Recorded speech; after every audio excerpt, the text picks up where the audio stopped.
Shalom, selamat pagi. Bapak Ibu, saya pernah mendapatkan pertanyaan dari beberapa orang. Mengapa saya kesulitan untuk merasakan hadirat Tuhan? Mengapa saya begitu kesulitan untuk merasakan kehadiran Tuhan dalam setiap ibadah? Padahal kalau saya lihat orang-orang di sekitar begitu rasanya menikmati kehadiran Tuhan, begitu sukacita dalam pujian, kemudian begitu luar biasa dalam penyembahan, benar-benar rasanya seperti melihat mereka tuh merasakan kehadiran Tuhan. Saya merenungi pertanyaan ini, kemudian saya mendapatkan hikmat dari sebuah kisah perumpamaan tentang anak yang hilang. Yang pertama yang saya dapatkan adalah dari Lukas pasal 15 ayat yang ke-31. Kata ayahnya kepadanya, "Anakku, engkau selalu bersama-sama dengan aku dan segala kepunyaanku adalah kepunyaanmu." Ini adalah tanggapan dari bapak kepada anak sulungnya yang istilahnya protes lah gitu ya kepada bapaknya. Kenapa adiknya yang pulang dari jauh, yang sudah meminta harta, sudah menyusahkan orang tua, terus pulang, tapi orang tuanya malah mengadakan pesta, sementara dia belum pernah katanya. Bapaknya bilang, "Kamu harus sadar apa yang Bapak punya adalah punya kamu." Nah, saya mau mengajak kita semuanya untuk sama-sama menyadari bahwa apa yang Bapak di surga miliki, itu juga kita miliki. Sukacitanya Bapak di surga adalah sukacitanya kita. Mari kita sama-sama mau merasakan kehadiran Tuhan dengan apa?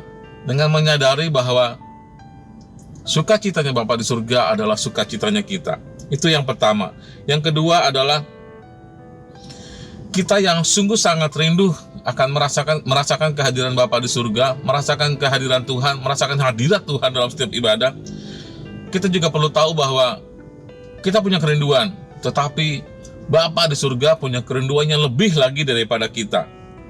Ayatnya yang saya baca di sini adalah dari Lukas pasal yang 15 ayat yang ke-20. Maka bangkitlah ia dan pergi kepada bapaknya. Ketika ia masih jauh, ayahnya telah melihatnya, lalu tergeraklah hatinya oleh belas kasihan. Ayahnya itu berlari mendapatkan dia, lalu merangkul dan mencium dia. Bapaknya ini begitu rindu kepada anaknya, yang mungkin sudah menyakiti hatinya, yang mungkin sudah mengecewakan hatinya, tetapi bapak tetap sayang sama anaknya. Buktinya apa? Buktinya bapak itu ketika memandang ke arah yang jauh, dia melihat ada langkah anaknya yang sedang menuju ke rumahnya, tapi dia tidak diam. Dia tidak masuk ke dalam rumah, tetapi dengan hati yang penuh dengan belas kasihan, dia bergerak, dia berlari menghampiri anaknya, menjemput anaknya, lalu memeluknya. Kerinduan bapak kepada kita jauh lebih besar daripada kerinduan kita. Bapak Ibu, yang pertama, kita juga harus menyadari bahwa apa yang Bapak miliki, hati Bapak kita juga miliki. Hati Bapak yang sukacita, hati kita juga penuh sukacita. Hati Bapak rindu, kita rindu. Hati Bapak lebih rindu kepada kita. Mari kita berdoa. Bapa dalam surga, Tuhan Yesus Roh Kudus, ajar kami Tuhan untuk menyadari bahwa apa yang Tuhan miliki, itu adalah hak kami juga untuk memilikinya. Kami adalah ahli waris-Mu ya Tuhan. Dan apa yang kami rindukan Tuhan akan kehadiran-Mu, kami percaya juga bahwa Engkau Tuhan jauh lebih rindu kepada kami. Kehadiran kami dalam setiap ibadah-ibadah Tuhan dengan kesungguhan hati untuk datang kepada-Mu ya Allah. Tuhan Yesus ya Roh Kudus, ajar kami untuk menyadari semuanya itu. Kami percaya Tuhan kami bisa merasakan kehadiran Tuhan dalam hidup kami setiap waktu, dalam ibadah kami setiap kali kami beribadah bersama-sama. Terima kasih Bapa, terima kasih Tuhan Yesus, terima kasih Roh Kudus. Dalam nama Tuhan Yesus Kristus kami berdoa. Amin.